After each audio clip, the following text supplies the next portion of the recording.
Battery Bill. Battery Bill. For cameras, computers, cars, or scooters. For trucks, boats, jet skis, remotes. Battery Bill. Battery Bill.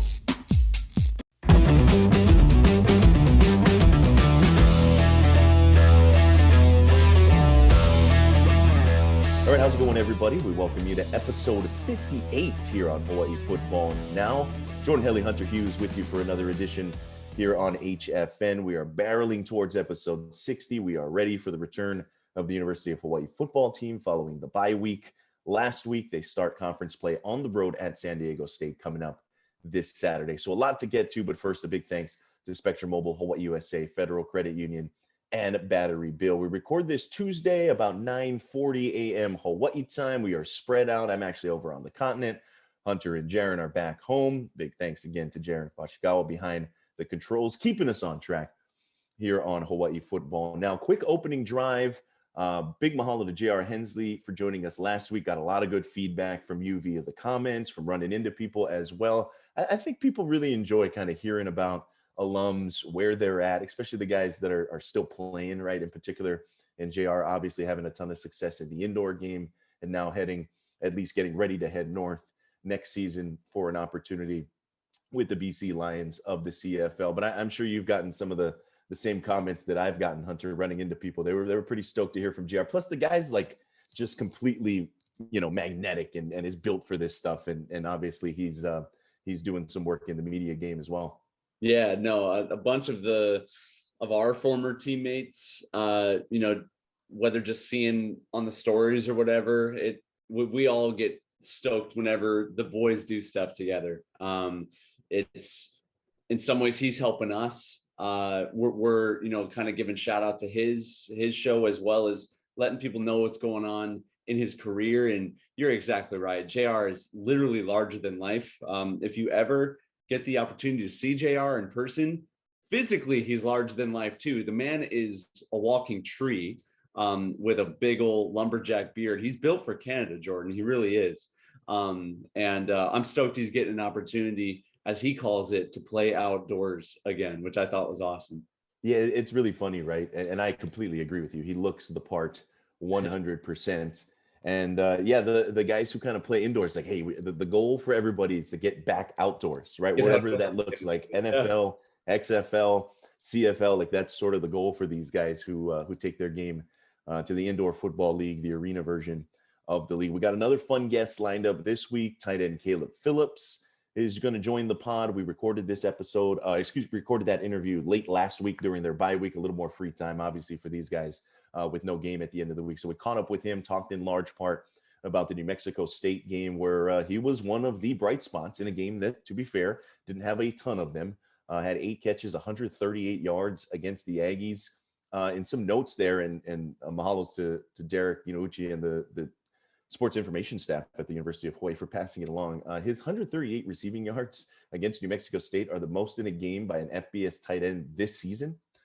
It's the most receiving yards by a UH tight end in a game since Henry Savio in 1971. That was 51 years ago when he had 151 yards against UC Santa Barbara. The Gauchos that don't play football anymore. Yeah, that was back on October 30th, 1971, and his 168 total receiving yards this season, fourth most by a group of five tight end heading into last week's game. So those numbers will be adjusted a little bit there. To be fair, there was a period of UH football where they didn't even have a tight end on the roster. right. And so, look, that goes without saying. But, I mean, some of these numbers that Caleb Phillips put up in terms of historical perspective, it's pretty amazing to think about. Yeah, no, I actually got to see him this past Sunday at a joint function over at Farrington High School called Fields of Faith, put on by Fellowship of Christian Athletes. And we were talking about that, and he's like, there's some games where I'm definitely a tight end, and then other games where I'm definitely a receiver. And so we were just kind of joshing around talking about that. I'm like, hey, in the NFL, do you want to be Travis Kelce, or do you want to be the tight end for the Bears, whatever his name is? And he's like, I definitely want to be Kelce. And I was like, that's exactly right, man. So one way or another, it's fantastic to see that production from a tight end. Yeah, it really is, right? And I think, we get into that a little bit in the conversation, and not to spoil too much, but we get into that a little bit in terms of how he fits, how the offense is evolving. And for a guy that really can do it all and is a really smart dude, right? Stanford educated before he came down, and is now excelling in the business school as a graduate student for the University of Hawaii football program. I feel like this offense, at least as it's evolving, kind of fits for a guy with those kind of smarts, and excited to bring that to you. Again, that'll be in the second half of today's episode. Before we move on to the game time, I want to remind everybody that Hawaii Football Now is brought to you by Hawaii USA Federal Credit Union. Originally opened in 1936 as a credit union for educators, Hawaii USA has inspired a culture of giving that is rooted in education and has since become Hawaii's largest credit union and expanded to other areas of community need that impact financial health. That includes healthcare, housing, and hunger. To learn more, please visit hawaiiusafcu.com. All right, moving on here. Game time, Hunter. Big game coming up this Saturday, right? It is an opportunity for Hawaii to start fresh. Yes, we know the record. Yes, we know through the 5 non-conference games, 1-4 isn't ideal, no matter what your goals were heading into this season. And Hawaii will hit the road once again as a decided underdog, right? Not quite the Michigan line, not quite being road dogs at New Mexico State. But Hawaii, at last check, is plus 21 as they head to San Diego State. A 4:30 p.m. Hawaii time kickoff this Saturday. Of course, you can always listen to it right here on ESPN Honolulu with John and Mark Veneri on the call. Television will be nationally televised on CBS Sports Network. Hawaii they opened as 18-point underdogs. That line's now up to 21. That last check, which we just checked before we went on air to record this, about 15 minutes or so ago. It is reflective of the state of the program. I don't think at this point anybody's too surprised at seeing some of these numbers in terms of where Hawaii is in the prognostication by the lines makers. But this is a San Diego State team that finds itself in similar predicaments, I think, to the University of Hawaii. I think overall, San Diego State probably more talent across the board, but they've got a lot of turmoil themselves. I mean, last week lost 35-13 in their Mountain West opener at Boise State. They led it 13-0 at halftime. If folks will remember, I believe that was a Friday night game last week on national television. The Aztecs come in at 2-3, 0-1 in the Mountain West. Their other 2 losses coming to Pac-12 opponents. They actually shuffled a lot of their offensive staff. Of course, Brady Hoke continues on as the head coach after taking over for Rocky Long a couple of years ago. But he actually, after that Boise game, fired offensive coordinator Jeff Hecklinski. Just last week, elevated the running backs coach Jeff Horton. Horton served as the offensive coordinator for about 5 seasons under the previous head coach in Rocky Long. They've got a new quarterback coach in Ryan Lindley. A lot of folks will remember Ryan Lindley at San Diego State about 10 years ago, kind of right before the transition of Hawaii over to the Mountain West. Lindley, now 33, was actually serving as a defensive analyst at Mississippi State in Mike Leach's staff, and San Diego State came calling. And so he makes like the mid-year move to go over and mentor the quarterbacks in San Diego. And if you dive into some of the numbers, you'll understand why a team that's just 1 game under 500 is looking to absolutely shake up their offense. Lindley's a guy who passed for the 12th highest total in NCAA history at the time. Like this wasn't your current San Diego State offense, right, where all they do is run and run and run and run some more, and then maybe throw a play action pass. He's got a lot of experience, but the 2022 Aztecs, they're currently averaging 19 points per game total, 19 points per game as an offense. They're running as usual for an impressive total, 192 yards per game. But Hunter, they average 62.5 passing yards per game, 62.5. They got Braxton Burmeister as the quarterback. He's a local kid from down there in La Jolla, but they have been pretty bad passing the football. I don't want to say it sounds like UH, but it sounds a little like UH, Jordan. Kind of getting back to your point earlier, it's the tale of 2 seasons. We've been saying it for weeks now. Even coming from some of the players on the team right now, we're getting sound verbs of guys saying, hey, preseason is over. Now it's time to see what we're really made of. And I completely agree. We're kind of coming to a point where we're making a little bit of changes, a little bit of shifts on our offense. even though we obviously wanted to get the W against New Mexico State, there was some serious strides made with our passing game. And I would love for us to kind of build off of that foundation and start to get some momentum going heading into conference play. And hey, look, this is a down year for the Mountain West. It just is. There's not as much prowess as there has been, where in years past it felt like all of the talent was on the west side of our conference, and San Diego State, which has normally been somewhat of a powerhouse, is in a down year and is struggling with some internal conflict as well. So who knows what could happen for University of Hawaii if we stick together as a unit, take care of the football, find our way into the end zone, which has been an issue, I might add. We might end up winning a couple games in conference, Jordan. You just never know what can happen.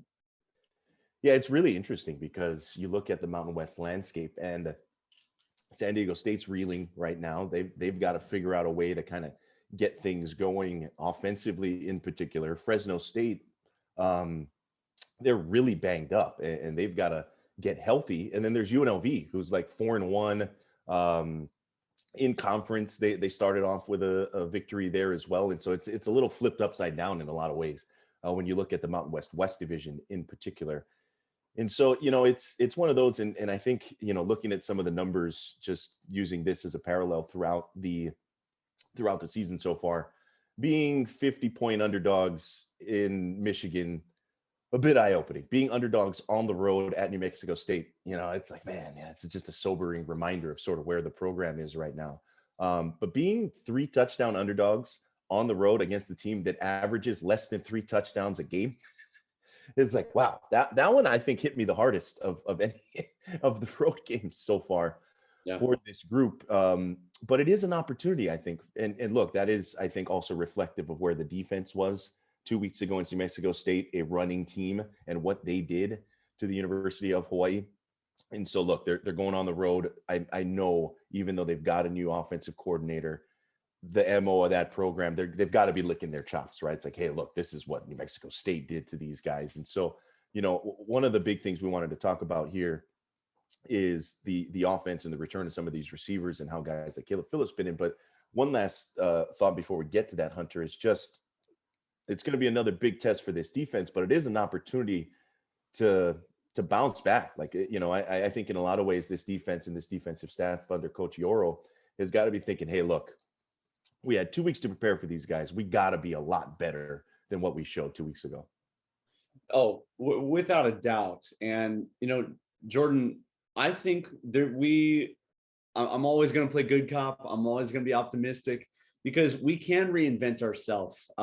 We've had a bye week. We've had a time to lick our wounds, get stretched out, get rehabbed for a lot of these guys. And in a lot of ways, I feel like we could be completely rejuvenated heading into this San Diego State game with a new outlook on our offense.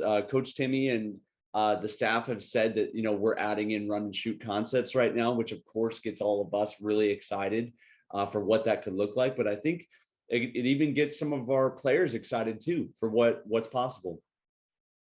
I think that a couple of things that you touched on, right? Rejuvenated is a big key with this because they got some returns coming in terms of pass catchers. Zion Bowens, Chuuky, Hines, Koali, Nishigaya are back, cleared, healthy, and ready to go for this Saturday. And then excitement. You hear from some of these guys and just kind of wanting to read some of these quotes, right? Zion Bowens saying, hey, I'm loving this offense in the media availability after recent practices. He said, quote, this is a receiver's dream to be in this type of offense. There's so many opportunities to make plays. Excited to be back out there and bring that spark to the offense. And so we mentioned, right, Chuuky, Hines, 2 wideouts, 2 guys with some speed. Bowens, obviously, we have seen some of the numbers that he has produced right throughout his career so far. He is averaging well over 15 yards per grab in his opportunities. Played early against Vanderbilt, got hurt, and it's good to see him back. Koali Nishigaya, right, had the fracture in his leg during the bowl practices leading up to what was eventually a canceled Hawaii Bowl a year ago. He is back, had spent some time on the scout team, sort of getting back into game shape and being comfortable running around there on the healed up leg. How impactful can these guys be, especially for an offense that, look, has struggled to find the guy at quarterback? Braden Shager appears to be the guy. He is listed as the number one quarterback on the depth chart. He has gotten those reps in practice, and it all indications are that he is the QB1 moving forward. So, but look, that's a significant amount of talent and production that is coming back available, off the injured list, if you will, that could really provide a spark. But how big a spark can that be? I mean, I think it could provide a lot of spark, if that's even a way of describing that. Zion provides some size as well as some speed. Koali Nishigaya, comes from the run and shoot, has experience doing that and making reads on the fly. So much of the run and shoot is predicated on the QBs and the receivers kind of being in symmetry and being in connection with their schemes, with balls being where they're supposed to be. And, say what you will about Shager, we've been saying it for a long time. He's by far the best passer of our UH quarterbacks in the depth chart. This will now be his second game consecutively that he's gotten the start. And I feel like this is what we need to see for him to start getting those necessary reps to get comfortable, and to get in some sort of a flow for us to be clicking on all cylinders at an offensive perspective. However, I will say this: the run and shoot is such a shift in the mind of a quarterback that's my one worry, and I'm sure that's been the worry for guys like Coach Graham, Coach Shoemaker, of making this drastic shift, because QBs are no longer reading safeties, they're reading cornerbacks.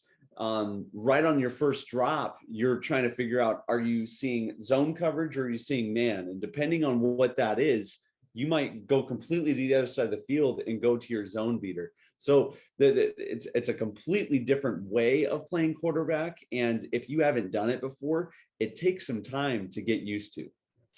And so I think to that point, a lot of people are saying, hey, look, bye week, right, comes at the perfect time to start incorporating some of these offensive, tweaks, if you will, because to be fair, right, it's not like they've completely ditched the old offense and now have just installed a brand new offense, right? It is incorporating some of these concepts. It is adding, possibly some new plays, some different ways to look at things. But as you point out, it takes a shift in philosophy. It takes a shift in understanding. So how much work can they get in a span of 2 weeks with the bye week in between to sort of meaningfully adapt, tweak, shift, whatever, verb you want to use this offense? I mean, is that a realistic thing to expect tangible results from, with where they're at in the offense and the season?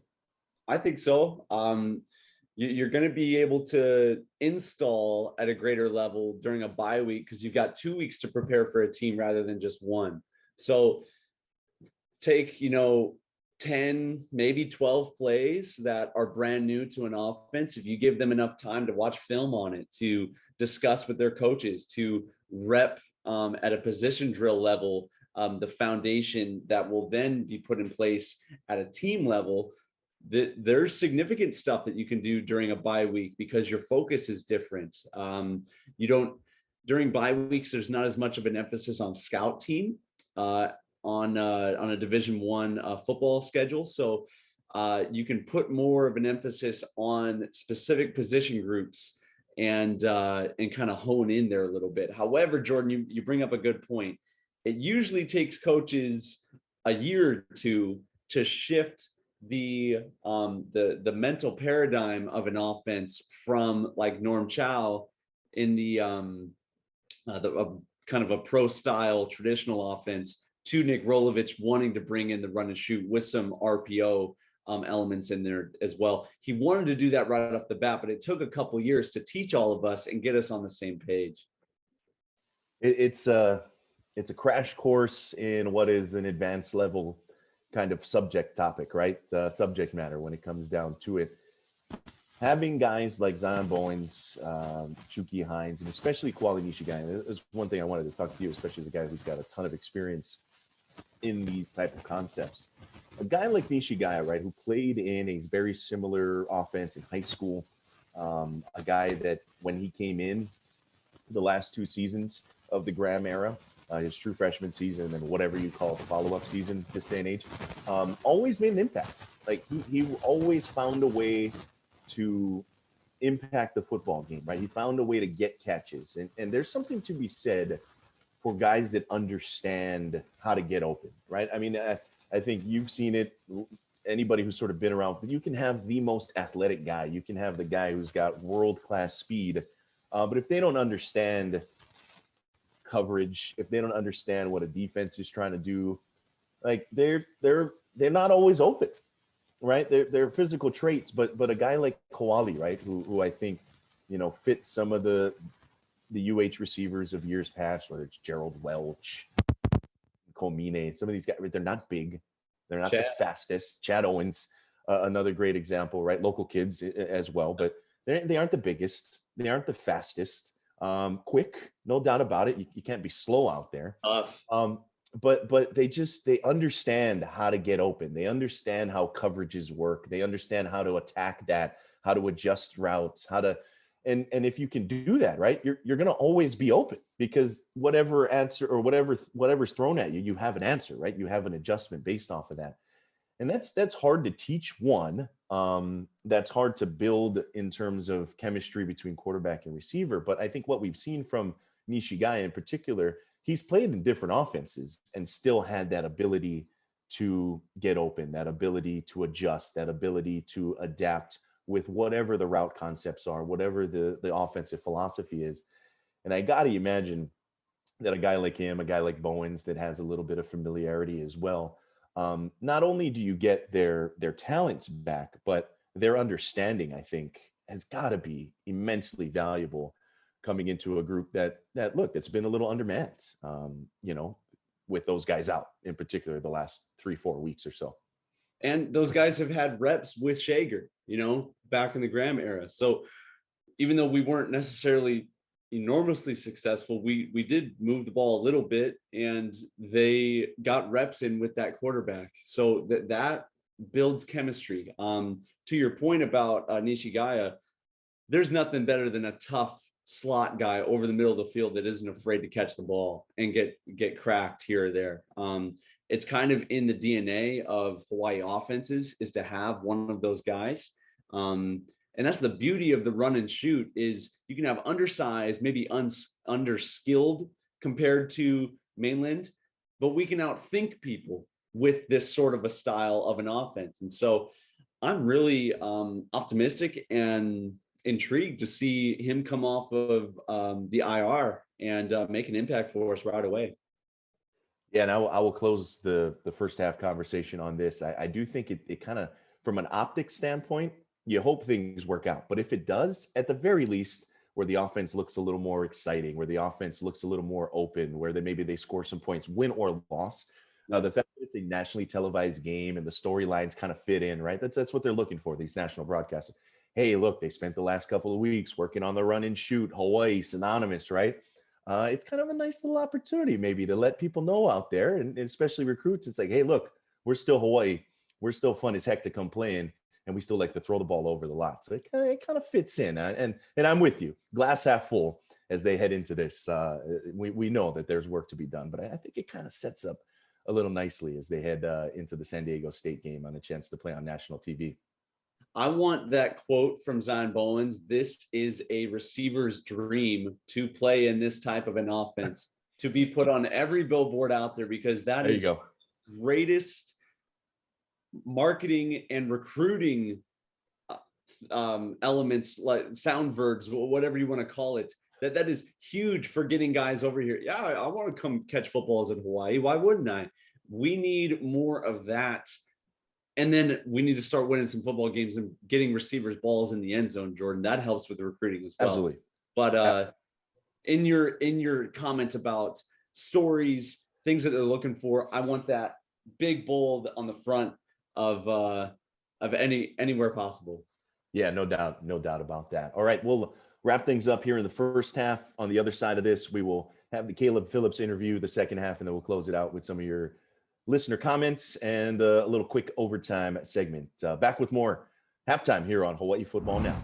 This is Hawaii Football Now from ESPN Honolulu.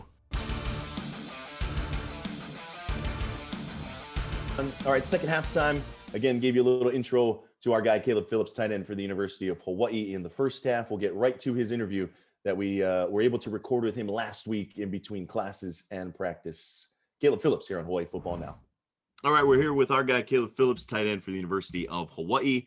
Although, Caleb, I don't know, do we call you tight end? Do we just call you pass catcher now? You're coming off a big week individually. I know things haven't necessarily translated into wins like you guys have hoped for, but coming off an individual performance like you had last week, it was the most catches or most yards by a tight end in like 50 years. It was something ridiculous. How have you kind of seen your growth, man, to get to a point where you're contributing in the way that you were in terms of, pass catching? Yeah, well, it's actually funny. We were actually just talking about that today and last night, actually, with a few of the guys on the team. I attribute a lot of that to Coach Chang, actually. He came in here and I just feel like just completely expanded our knowledge in terms of route running. Our fundamentals and technique has just been a huge focus of his. So I think he's done a great job at teaching us some great techniques to be able to, run better routes, to be able to get open. And obviously none of that would have been able to happen without, the O-line's pass protection. I thought they had a great game. And Braden Shager, letting it fly a couple times. So, it was a lot of fun. And obviously, like you said, it's hard to not, to come away with a loss. But I'm excited to see where these guys are going and the progress that we're making. Yeah, you talk a bit about that progress, and it was the talk of the water coolers. It was the talk of the media last week, and Coach Chang kind of saying, "Hey, look, we're looking at throwing in some new wrinkles. We're looking at revamping things offensively." But what has that sort of been like for you? It was probably way overblown by us in the media, but what has that been like for you guys in the meeting room at practice? Is it much different, or obviously not giving away the trade secrets or anything, but how has this gone the last couple of weeks? Yeah, I think what's encouraging is I think we're really starting to fine tune what we want this offense to look like going forward. I think we made a lot of changes week to week these past, to start off the season. And I think, it's nice because I think we have a lot of set plays, but we're able to kind of, change how we, the types of formations we're getting and all that kind of stuff. So I'm excited. I think it's going to be really explosive. I think with more time and more practice, we're going to really be able to fine tune a lot of these details. We really had just a week kind of running this, really kind of what Coach Chang and Coach Shoemaker really want to tailor this offense to. So I'm excited to see how we progress, especially with having this bye week and then being able to open up conference play against San Diego State. Yeah, Caleb, we went ahead and did the math. Had you have been starting for my fantasy team, you would have amassed about 42 points this last weekend, which for a tight end would put you right up there with Kelsey and all the boys, man. Thought you'd like to know that. Yeah, well, honestly, God is good, man, and just felt super blessed to be able to. All I want to do is just help out this team the best way that I can, and like I said, it was fun to catch those balls, but if Shager didn't have the time from the O-line and he wasn't making those stuff, that would happen. So just grateful, and I keep telling everyone, I can't say enough how much I love this team and these guys here in this locker room, and just wouldn't want to go to battle with anyone else. So just feeling really blessed. Yeah, man. Well, I feel like you've been due. For all of us that are close to the team, have been watching the games for the last few weeks, there have been plenty of opportunities that you've been open, my brother. And I'm thankful that we got the ball to you. I kind of wanted to get to this. In John Veneri's interview with you just a couple of weeks ago, you put Hawaii right up there with your experience at Stanford, which I think is amazing. Right up there with one of the best schools in the entire country, man. What has been your overall experience with playing football at University of Hawaii? It's just been great. Ever since I got here, obviously it's tough with, when you go through coaching changes and Sure. kind of the drama that obviously everyone went through. But when it comes, when it comes down to it though, don't get me wrong. I love the guys at Stanford. I love my experience there, but it's just, there's something different here with this group of guys in this locker room and this coaching staff coming in here. And so, I mean, everything from, obviously the things you can do out here, the beaches, the hikes, all that stuff, but to the people, the fans, the support. I mean, it's far exceeded my expectations. And so, it's one of the best decisions I ever made to be able to come out here and to get the opportunity to switch over from defense to offense was awesome. And to be able to start playing tight end again was a lot of fun. And so just, I'm just really hoping with, being in my 6th year, finishing out my collegiate career here, to really just, my whole goal is just to see this team progress every single week. And win or lose, I just want to see us make progress and just instill a culture of hard work and, try and bring that, that Hawaiian, that tradition, that history that's been here of physicality and hard work back into this locker room, this program. And so, yeah, just feeling really grateful to be here and to be able to finish out my career here. Yeah, it's awesome, man. For the people listening at home, when you make those one-handed catches, how much of that is predicated on the tack of your gloves? Because it can't just be your hands, bro. Oh, no way. Yeah, no, that was well, I had to make up for the first drop that I had. So that, apologies to Shager on that one, but yeah, no, the gloves are a help for sure. No, man, I've seen you do some of that stuff barehanded out there. Don't sell yourself short. I was kind of curious, Caleb, to ask you, you've kind of touched on it a little bit, right? Making the transition from Stanford to Hawaii, the transition from playing linebacker at Stanford to tight end here at the University of Hawaii. And, it's college football. It takes guys on all kinds of journeys. And at least from the outside looking in, I think there would be some folks who would say that you've had a pretty fun one, right? Playing Pac-12 football, Stanford education, get a chance to finish up your career at Hawaii, right? What better place to end up there? And now you get a chance to go play on both sides of the football at different spots. But has it kind of played out? I don't know if you really expected that coming out of high school or anything like that, but how has it sort of played out and to your expectations and how football is kind of taking you all over the map? Yeah, no, that's a great question. And, to say that, I went to Stanford and I'm here at Hawaii, like, I mean, that's every kid's dream. And I mean, that was my dream. My dream school was Stanford and got the opportunity to go there as preferred walk on. And to be honest, the career that I saw myself having didn't really pan out there like I saw it happening. Got good opportunities to, play a lot of special teams but just didn't really pan out at the linebacker position. And it actually got to a point where, graduating my senior year, I kind of thought I was going to be done with football. I was a little burnt out, I wasn't sure, if I saw myself, continuing, and decided to enter the transfer portal. And, Coach Santa Cruz hit me up, they saw my high school tape and they saw me playing tight end. They said, "Hey, can we see you running around on the field, at what you look like now?" So was able to get some film of myself running routes for Kevin Hogan, Stanford kind of legend quarterback who's still, floating around the NFL right now. But yeah, I mean, God is just good, man.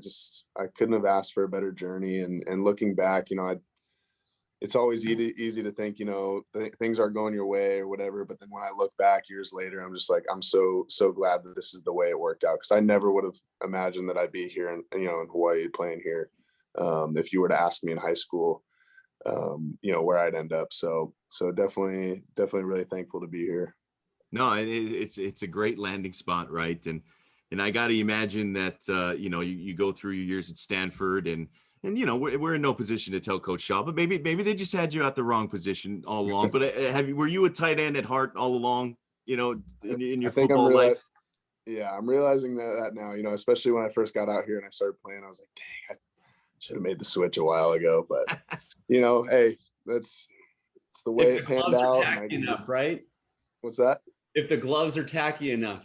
Oh, yeah. If the gloves are tacky enough. That's awesome, man. So yeah, I couldn't have asked for a better journey. And, obviously I think everything, works out the way it's supposed to. And so just happy to be where I'm at right now. I've got kind of a fun question for you. Okay. From going from the classes at Palo Alto at Stanford to University of Hawaii, is it a little bit like going back to elementary art class? Okay, so you'd be surprised. So I am in grad school here. I'm working on my master's. Nice. And the Scheidler College of Business here, I think, is ranked like 25th in the country or in the world. It's up there. And so I came in here, and I'm not gonna lie, some of these classes are probably harder than most of this class I had at Stanford. So, obviously it depends on what you major in. Like my old roommate at Stanford was a computer science major. I'd be waking up at 6 a.m. for workouts. He'd be downstairs still working on homework. So we definitely had very different very different school experiences. But yeah, no, the school here, the Scheidler School of Business, is great here. Feel like I've learned a lot, and really love my cohort. There's a lot of athletes in our group, and so yeah, no, school's been tough, but it's been good. Finishing up in December, just some 2 classes left, and then we'll see where I go from there. That's awesome, man. Yeah, I should be the last person to talk about difficulty. I actually was an art student at UH. So Okay. yeah, hats off for you playing football while being at Scheidler. That ain't no walk in the park. But any future plans of staying in Hawaii, or the next 5 years? Anything you could kind of let us in on? Yeah, I mean, I think the biggest question mark is, just seeing how this last season pans out. I think I'd owe it to myself to, try and train for pro day and give myself a shot at the next level if possible. God willing, if that's in his plan for me. But like I said, I've loved it out here more than I expected I would. And so ideally I'd love to stay for whether it's a couple more months or whatever, and just really be able to enjoy the island without maybe school and football, like as much time commitment there.